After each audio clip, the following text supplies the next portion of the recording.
क्या आप जानते हैं नवरात्रि 2 नहीं 4 होती है। हाँ, 2 नहीं 4 नवरात्रि होते हैं। 2 नवरात्रि जो प्रत्यक्ष हैं, जिसको सब जानते हैं, जिसमें नव दुर्गा की पूजा होती है, जिसको प्रत्यक्ष नवरात्रि बोलते हैं, जो चैत्र और कार्तिक महीने में आती है, उसको बोलते हैं प्रत्यक्ष नवरात्रि। लेकिन उसके अलावा 2 गुप्त नवरात्रे हैं, जिसमें महाविद्याओं की साधना होती है, जिसमें तंत्र की साधना होती है। और गुप्त नवरात्रे वो गुप्त क्यों कहा जाता है? क्योंकि ये गुप्त है, ये छुपा हुआ है, ये अपने भीतर के परिवर्तन की बात करता है, ये आपके भीतर की उन महाशक्तियों को जागृत करने की बात करता है, ये विद्याओं की बात करता है जो आपके जीवन में पूर्ण परिवर्तन ला करके आपके समस्त दुखों को सुख में परिवर्तित करने की क्षमता प्रदान कर देती है। इसलिए इसे कहते हैं गुप्त नवरात्रि। गुप्त नवरात्रि में 10 महाविद्याओं की साधना होती है। गुप्त नवरात्रि जो है उसमें मौन रखा जाता है, उसमें जप किया जाता है, उसमें ध्यान किया जाता है, उसमें पूजन किया जाता है, उसमें अर्चन किया जाता है, उसमें वंदन किया जाता है, लेकिन उसका प्रदर्शन नहीं किया जाता। प्रत्यक्ष नवरात्र में हम पंडाल लगाते हैं, बहुत कुछ करते हैं जिसका प्रदर्शन होता है, लेकिन गुप्त नवरात्रि वो स्वदर्शन का विषय है, वो आत्मदर्शन का विषय है, आत्मचिंतन का विषय है। तो मित्रों, इस बार आप हमारे साथ गुप्त नवरात्र में अपने भीतर की गुप्त शक्तियों को जागृत करने का प्रयास करें और अपने अंतःकरण में माँ भगवती की भक्ति का प्रकाश करें। इस गुप्त नवरात्रि आप महाविद्या की शरण लें। अपने जीवन के दुखों को सुखों में परिवर्तित करने के लिए महाशक्ति का आवाहन करें जीवन में, और आप पाएंगे कि आपका जीवन शक्ति से, सामर्थ्य से, सिद्धि से, प्रसिद्धि से, श्रेष्ठता से भरपूर हो गया। और एक विशेष बात, लोगों का प्रश्न है कि क्या गुप्त नवरात्रि की साधना बिना गुरु के भी की जा सकती है? नहीं, बिना गुरु के साधना नहीं की जा सकती, लेकिन उसका एक विकल्प है, उसका एक अल्टरनेटिव है। आप अपने आचार्य के साथ में, आप किसी ऐसे व्यक्ति के साथ ये साधना कर सकते हैं जो इन साधनाओं को करता और करवाता हो।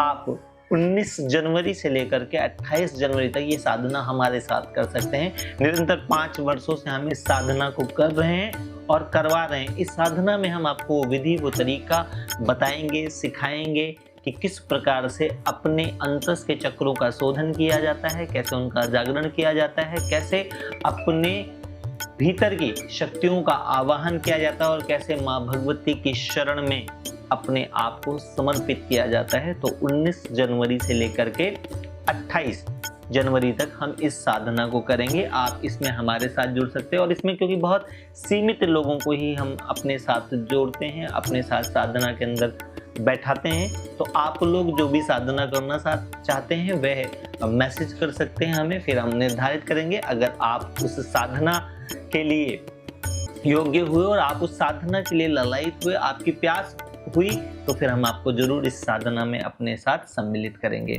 और एक खास बात, जो लोगों को लगता है कि महाविद्या की साधना से कुछ अनिष्ट तो नहीं हो जाएगा, कुछ अनर्थ तो नहीं हो जाएगा, ऐसे बहुत सारी भ्रांतियां लोगों के मन में है कि महाविद्या की साधना तो बहुत कठिन होती है। तो मैं आपको बता दूं, साधना 2 प्रकार की होती है। एक समर्पण भाव के साथ की जाती है और दूसरी हठ पूर्वक, जिद पूर्वक की जाती है। हम जो साधना करते हैं, जो साधना सिखाते हैं, उसमें समर्पण है। आप माँ भगवती को अपनी माँ के रूप में स्वीकार करते हो, और जब कभी भी आप साधना में परमेश्वरी को अपनी माँ मान लेते हो, तो याद रखिए, माँ के द्वारा कभी अनिष्ट नहीं होता। इस सृष्टि का मूल ही माँ है, आत्मा उसमें माँ है, परमात्मा उसमें माँ है। वो परमेश्वरी जो है वो आपकी माँ है, उसके द्वारा आपका अनिष्ट हो ही नहीं सकता। परमेश्वरी तो आपके अभिष्ट पूर्ण करती है, अनिष्ट का कार्य उसका नहीं है। आप कभी पढ़िए दुर्गा क्षमा अपराधम, उसमें लिखा हुआ है, पुत्र को पुत्र भवती, माता को माता न भवती। माँ परमेश्वरी सिर्फ आपके जीवन में सुख, सामर्थ्य और साधना का प्रकाश जागृत करने का स्रोत है, ना कि आपके जीवन में पीड़ा, कष्ट।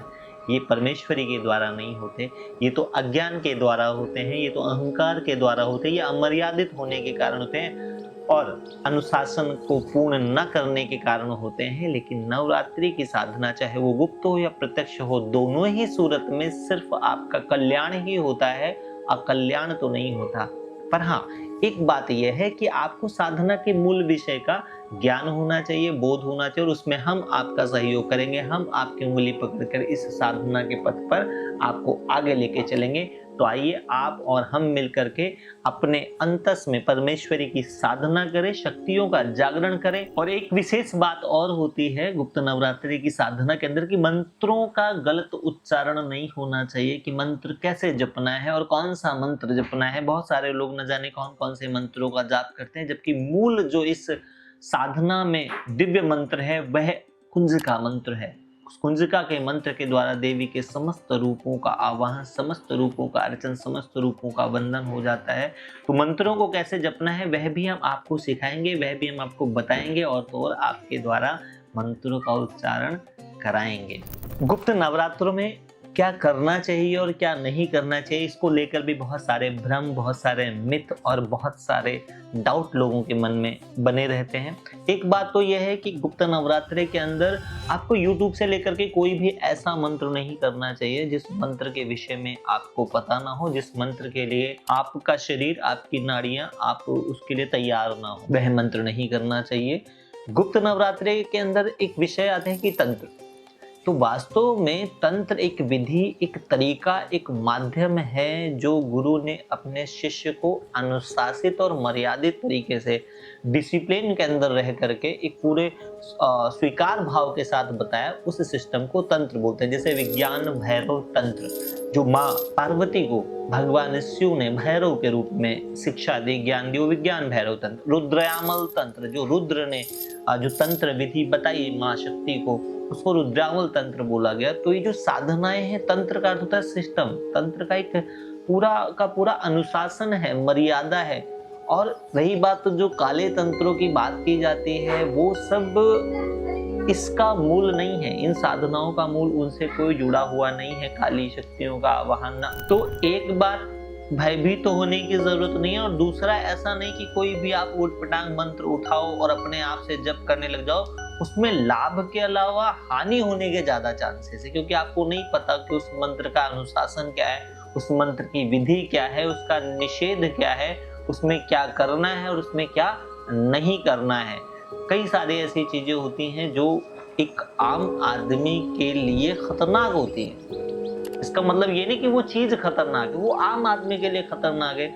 उदाहरण के लिए जो एक कमांडो कर सकता है वो साधारण व्यक्ति नहीं कर सकता, क्योंकि कमांडो उस तरीके से ट्रेंड है, उसने उस अनुशासन को, उस मर्यादा को, उस ट्रेनिंग को लिया हुआ है। ऐसे ही तंत्र की साधनाओं में बहुत सारी चीजें ऐसी होती हैं जो आम आदमी के लिए मुश्किल है, लेकिन उसके बावजूद भी आम आदमी को खास आदमी बनने के लिए साधना करनी पड़ती है। तो इनके भीतर हम आपको उन मंत्रों का पाठ कराएंगे, उनका जाप कराएंगे जो आपके लिए बेहतर है।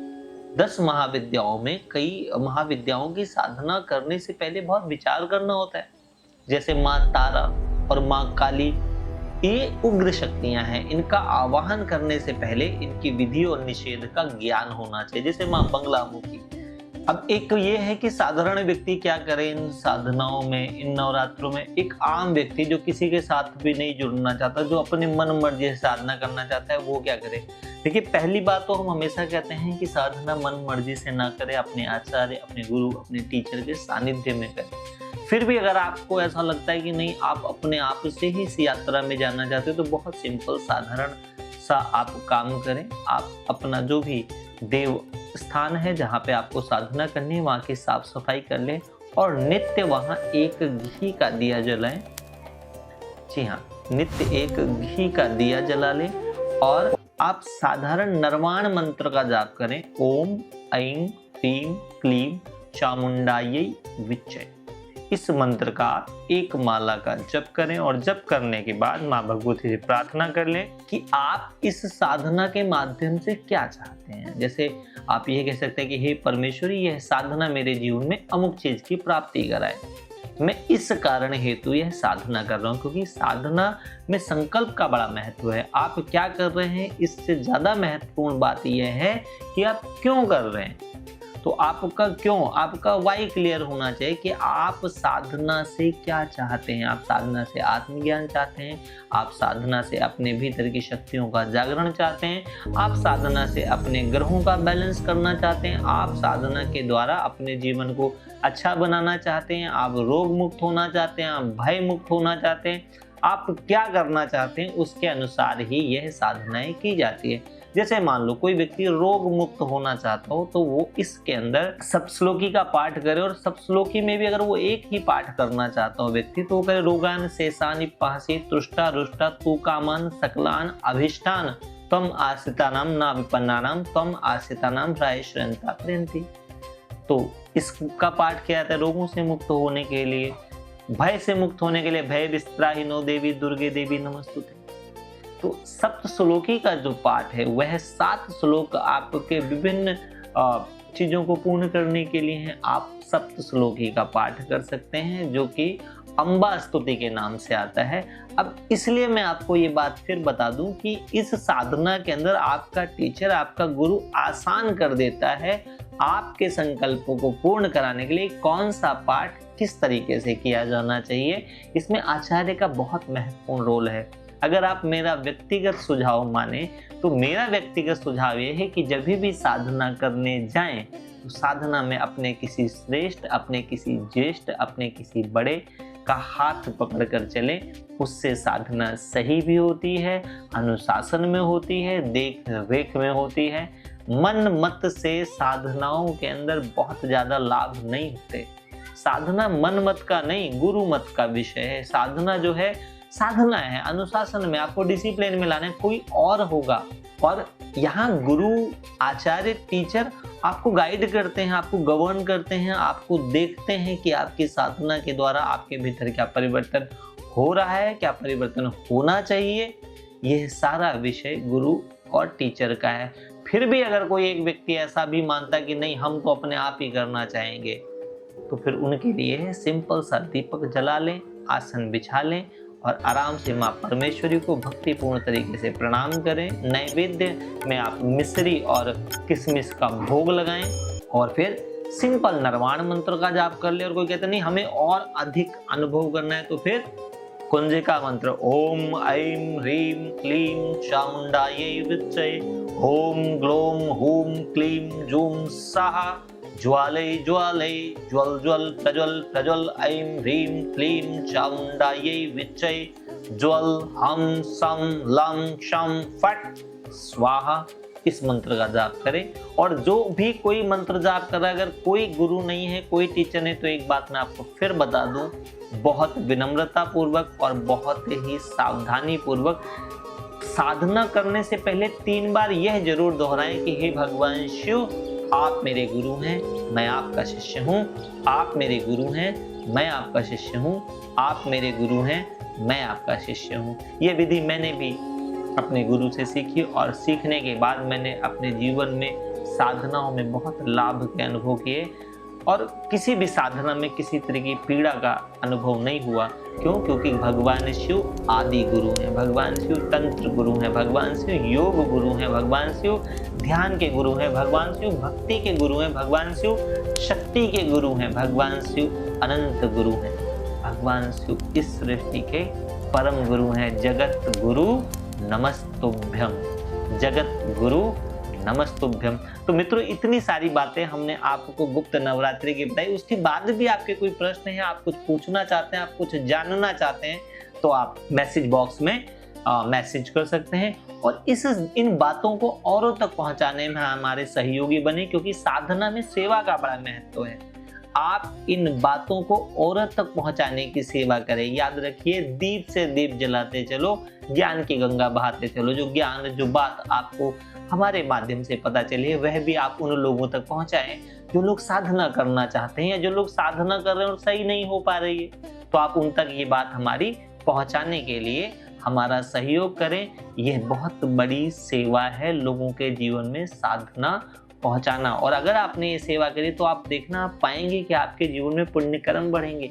आप पाएंगे कि आपके कार्य सहज होने लगे, क्योंकि सेवा जो है वो व्यक्ति के जीवन के अंदर पुण्य अर्जित करती है और पुण्य से जीवन में सुख आता है, पुण्य से जीवन में धन आता है, पुण्य से जीवन में ध्यान आता है, पुण्य से जीवन में परिवार में प्रेम आ जाता है, पुण्य से स्वास्थ्य की, पुण्य से आत्मा की और पुण्य से ही परमात्मा की प्राप्ति होती है। तो मित्रों, इस पुण्य में आप भागीदार बने और 19 जनवरी से लेकर 28 जनवरी तक जो लोग साधना करना चाहते हैं वह जुड़े, और जो लोग साधना किसी के जीवन में पहुंचाना चाहते हैं ये वीडियो उन तक जरूर पहुंचाएं।